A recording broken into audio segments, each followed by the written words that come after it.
On va apprendre dans ce tutoriel à saisir l'expression d'une fonction à la calculatrice, à régler et à afficher un tableau de valeur, à régler aussi la fenêtre graphique et enfin pouvoir afficher correctement la courbe représentative de la fonction à l'écran de la calculatrice.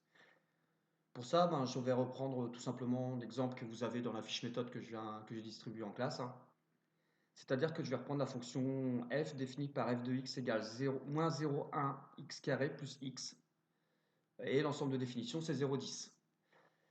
Donc je vais vous montrer donc étape par étape comment faire. Je reprends exactement les mêmes étapes qui sont sur la fiche méthode, c'est-à-dire A, B, C, D.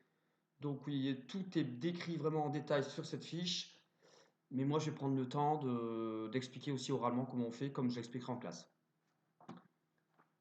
La première chose à faire, c'est saisir correctement la fonction.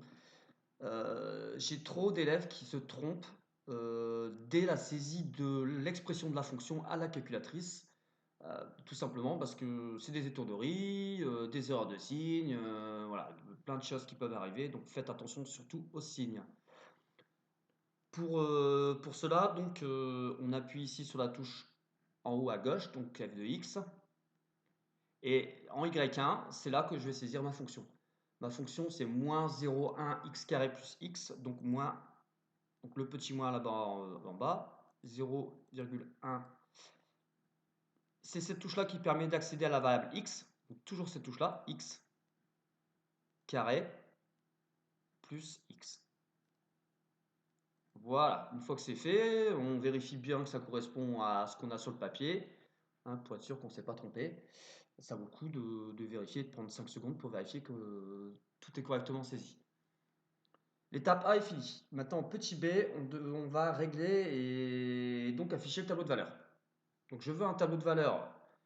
Je veux qu'on aille de 1 pour x, donc x égale 0, x égale 1, x égale 2, etc. jusqu'à 10. Et j'aimerais bien savoir quelles sont les valeurs prises par la fonction à chaque fois. Quelle est l'image de 0, quelle est l'image de 1, quelle est l'image de 2, quelle est l'image de 3, etc. Pour ça, on va d'abord définir le tableau de valeur, expliquer qu'on commence à 0, qu'on s'arrête à 10 et qu'on veut aller de 1 en 1. Donc pour ça, j'appuie sur seconde fenêtre. Ça me permet d'accéder ici à dev table, hein, définir la table. Table start ou dev table, pour ceux qui ont un modèle en français, x, première valeur de x c'est 0. Et ici, c'est le pas de la table, pour savoir de combien en combien on va pour la valeur x, on va de 1 en 1. Donc tout ça, c'est bien paramétré.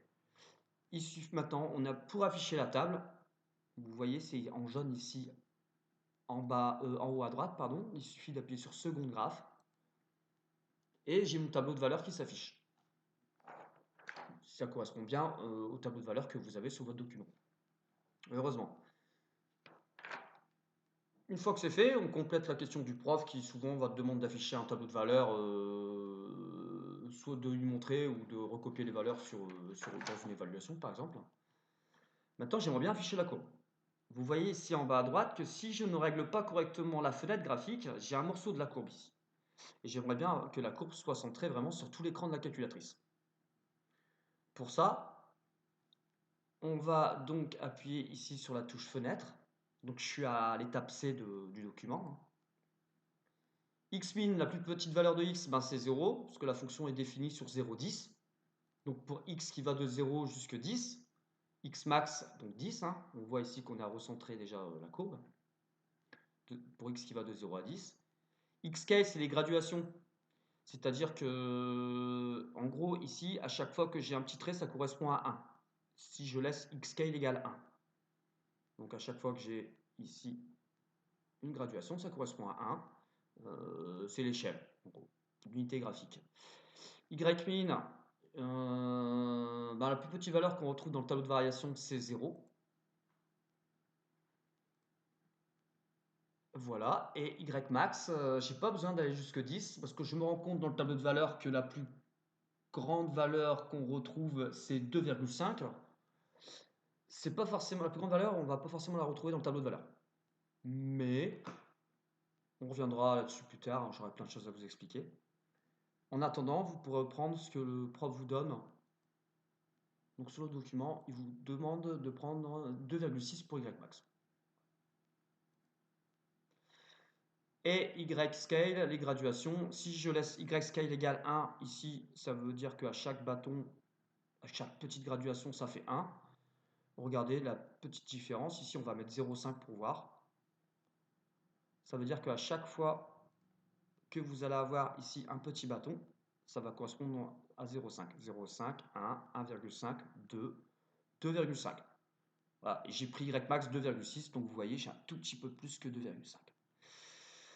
Voilà, je viens de finir toute la démarche, je viens de vous montrer, pardon, toute la démarche à faire pour en arriver au bout de la fiche méthode